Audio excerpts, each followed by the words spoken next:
That was Nathan Garbett, the deputy chairman of there's a lot of acronyms here, the LGBT UKIP, speaking to LBC, a lot of acronyms, today on what the UK Independence Party says is a sad day for freedom and diversity after UKIP was banned from participating in this year's London Gay Pride.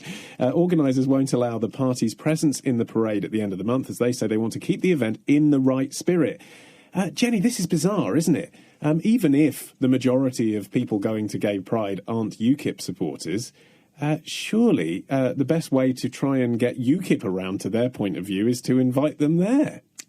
I'm quite surprised at this. I think it perhaps is it's a pity, because I have no time for UKIP or their policies, and I think Nigel Farage, I was hoping, would fade into obscurity in the next couple of months. But, if there are members of UKIP who actually think that their beliefs are in line with Gay Pride, then why not let them go? Do you agree, Nick? Yes, I think this is utterly disgraceful.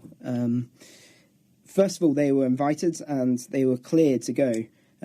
How I understand it is that pressure's been put on them, which has meant that Pride has withdrawn the invitation.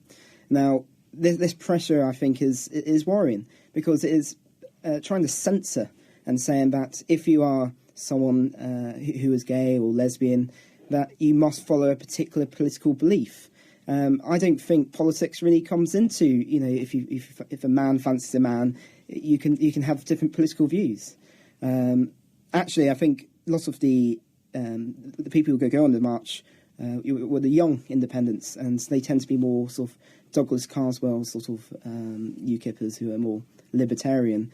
So they probably have different views than the hierarchy of the party. It's interesting, though. I don't know if you saw the film Pride that came out last year, which was about the connection between the supporters of the anti-Thatcher mine-closing protests in Wales linking up with gay pride organisations in London in the 1980s.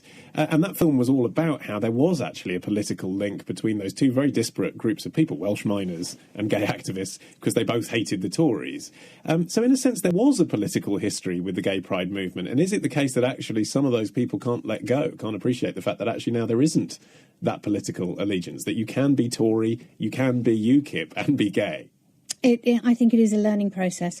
I am quite sad, because for me, one of the big things about LGBT organisations of any kind is they're asking for tolerance and understanding and freedom, and therefore actually banning somebody from their march, I think, doesn't quite fit that. I mean, I'm often asked about, if the EDL and in the past the BNP was marching, I was often asked if I would ask the police or speak out and ban them, and I always said no, because while they're legitimate legal organisations, I feel that freedom of speech, even if it's something I don't want to listen to and something I would loathe if I did, then unfortunately that's freedom of speech. And I mean, if it's incitement to violence, that's totally different, and then of course the police can ban it themselves. This is an interesting text that's come in from someone calling themselves D, referring to Peter Tatchell, who's, I think, said that he supports UKIP being banned. They say, I'm getting highly tired of Mr. Tatchell appearing to speak on behalf of gay people everywhere. I'm gay and he certainly doesn't speak for me. So there you go. Yes, producer tells me that Peter Tatchell did earlier on LBC indeed support the banning of UKIP from Gay Pride, something which all three of us here don't think. I think Peter doesn't claim to speak for all gay people. I think this is the problem with the LGBT tag. It's a political movement. The idea that your sexuality means you're going to be supporting a political party or political beliefs, it's ridiculous. It's not, your sexuality is nothing to do with politics. And this is the problem with certain LGBT, is by having broad policy on sexuality. Thank you for that, Jenny Jones, and also to Nic Conner. 84850 if you'd like to text in on any of that you've been hearing the panel discuss. Do you think that the gay pride organisers are right to ban UKIP from London Gay Pride? At LBC to tweet, 84850 to text. You're with Ellie Mann doing the news panel here on LBC till Nick Abbott comes along.